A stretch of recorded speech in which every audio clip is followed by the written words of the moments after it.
اعوذ باللہ من الشیطان الرجیم بسم اللہ الرحمن الرحیم رب اشرح لی صدری ویسر لی امری واحلل عقدۃ من لسانی یفقہوا قولی۔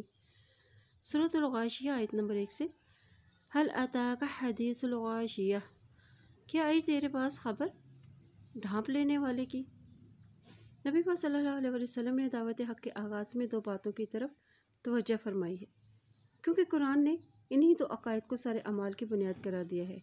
نمبر 1 توحید اور نمبر 2 آخرت۔ سورت کا آغاز سوالیہ انداز میں ہے اور اس میں قیامت کو ایسی آفت قرار دیا ہے جو ہر چیز کو پر چھا جائے گی، اور پھر انسان اپنے اعمال کی مناسبت سے 2 گروہوں میں بٹ جائے گا۔ ایک گروہ جہنم کا ایندھن اور دوسرا جنت کا حقدار ہوگا۔ الغاشیہ سے مراد قیامت ہے، اس لیے اس کی ہولناکیاں تمام مخلوق کو ڈھانک لیں گی، اور قیامت کی خبر کوئی عام خبر نہیں ہے بلکہ ایک بہت بڑا حادثہ ہے جو ہر چیز کو اپنی لپیٹ میں لے لے گا۔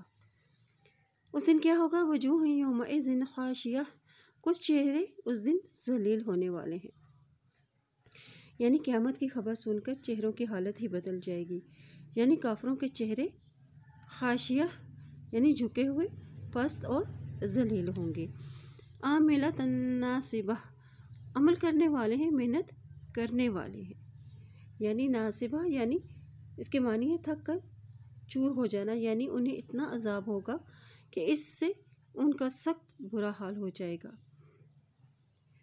تسلی نارا حامیہ، داخل ہوں گے آگ میں بھڑکتی ہوئی، تسقی من عین آنیہ، اور پلائے جائیں گے ایک چشمے سے کھولتے ہوئے پانی میں سے، یعنی کھولتا ہوا پانی سے مراد ہے جس کی گرمی انتہا کو پہنچی ہوئی ہوگی۔ لیس لہم طعام الا من ضریع لا یسمن ولا یغنی من جوع، اور نہیں ہے ان کے لیے کوئی بھی کھانا سوائے کانٹوں کے، اور نہ موٹا کرے گا اور نہ کام آئے گا بھوک سے، یعنی یہ کانٹے دار درخت ہے جسے خشک ہونے پر جانور بھی پسند نہیں کرتے کھانا، یہ بھی زرقوم کی طرح نہایت ہی تلخ اور بدمزہ کھانا ہوگا جس سے بھوک نہیں مٹے گی۔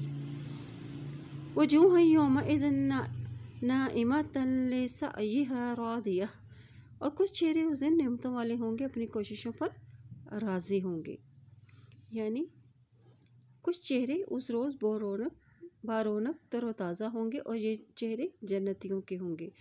یہ اپنی کوششوں پر مطمئن ہوں گے جب انہیں معلوم ہوگا کہ ان کی کوششیں دین کے لیے قابل قدر ہوں گی تو ان کے چہرے خوشی سے کھل اٹھیں گے۔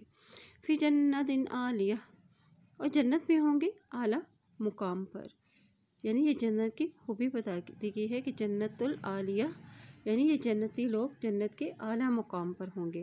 لا تسمع فیہا لاغیہ، اور نہ سنیں گے اس میں کوئی بھی لغو بات کو، یعنی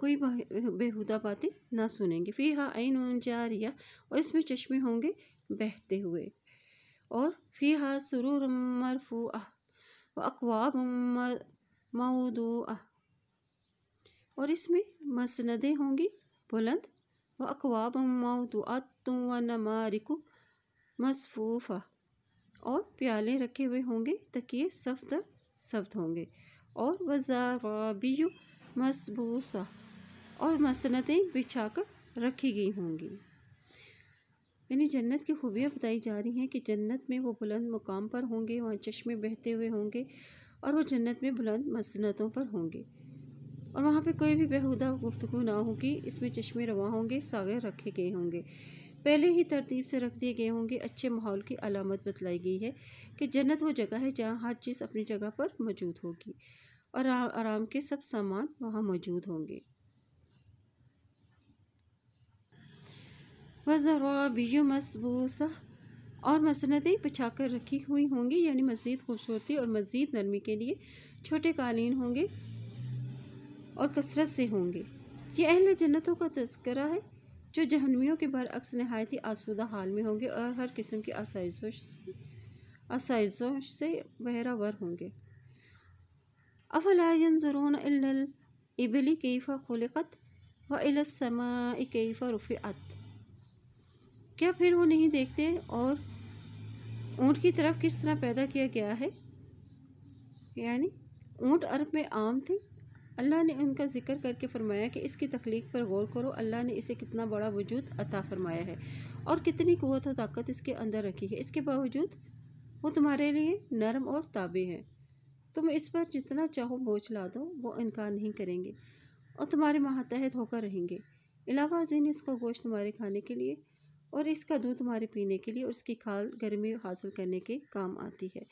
وَإِلَى السَّمَاءِ كَيْفَ رُفِعَتْ، اور طرف دیکھو آسمان کی کہ اس طرح اونچا اٹھایا گیا ہے، یعنی آسمان کتنی بلندی پر ہے، 500 سال کی مسافت پر، پھر بھی بغیر ستونوں کے وہ کھڑا ہے اور اس میں کوئی شگاف نہیں، اور ہم نے اس کو آسمان کو ستاروں سے آراستہ بھی کیا۔ وَإِلَى الْجِبَالِ كَيْفَ نُصِبَتْ، اور پہاڑوں کی طرف کیسے نصب کر دیے گئے ہیں، یعنی پہاڑوں کو زمین پر میخوں کی طرح گاڑ دیا گیا ہے تاکہ زمین حرکت نہ کر سکے، اور اس میں دیگر معدنیات اور اس کے علاوہ بہت کچھ زمین میں رکھ دیا گیا ہے اور تمہارے رہنے کے قابل بنائی گئی ہے۔ وَإِلَى الْأَرْضِ كَيْفَ سُطِحَتْ، اور طرف دیکھو زمین کے کس طرح بچھا دی ہے۔ فَذَكِّرْ إِنَّمَا أَنْتَ مُذَكِّرٌ، بس نصیحت کرتے رہو، بے شک آپ نصیحت کرنے والے ہیں۔ یعنی کس طرح زمین کو ہموار کر کے انسان کے اسے رہنے کے قابل بنایا اور وہ اس پر چلتا پھرتا اور کاروبار کرتا ہے اور عمارتیں بناتا ہے، اور آپ کا کام صرف تبلیغ و دعوت ہے، اس کے علاوہ یا اس سے بڑھ کر کچھ نہیں۔ لوگوں کو ان کے آس پاس کی چیزوں سے مثالیں دے کر تبلیغ کریں۔ لست علیہم بمسیطر، اور نہیں آپ ان پر کوئی داروغہ، یعنی آپ کا کام نصیحت کرنا ہے۔ الا من تولی وکفر فیعذبہ اللہ عذاب الاکبر، مگر وہ جو منہ موڑ جاتا ہے اور کفر کرتا ہے تو عذاب دے گا اس کو اللہ عذاب سب سے بڑا، یعنی جو منہ موڑے گا اور کفر کرے گا اس کے لیے جہنم کا دائمی عذاب ہوگا۔ ان الینا ایابہم ثم ان علینا حسابہم، اور بے شک ہماری طرف ان کا لوٹنا ہے، پھر بے شک ہمارے ذمہ ہے ان کا حساب۔ یعنی مشہور ہے کہ اس کے جواب میں اللہم حسبنا حسابا یسیرا پڑھا جائے۔ یہ دعا تو نبی صلی اللہ علیہ وسلم سے ثابت ہے، آپ صلی اللہ علیہ وسلم اسے بعض نمازوں میں بھی پڑھا کرتے تھے۔ یہاں نبی صلی اللہ علیہ وسلم کو تسلی دی ہے کہ اگر یہ لوگ اپنی حد درمیز کا مظاہرہ کرتے ہیں تو آپ فکر مند نہ ہو، آپ کا کام تو نصیحت کرنا ہے اور پھر اس کے مطابق ہر شرط کا حساب لینا، یہ ہمارا کام ہے۔ اللہ تعالیٰ سے دعا ہے کہ اللہم آت نفسی تقواہا وزکھا وانت خیر من زکاہا انت ولیہا ومولاہا، اے اللہ میرے نفس کو اس کا تقوی عطا کر اور اس کو پاک رکھ، تو ہی اس کو بہترین پاک کرنے والا اور تو ہی اس کا ولی اور مولا ہے۔ سبحانک اللہم و بحمدک اشہد ان لا الہ الا انت استغفرک و اتوب الیک۔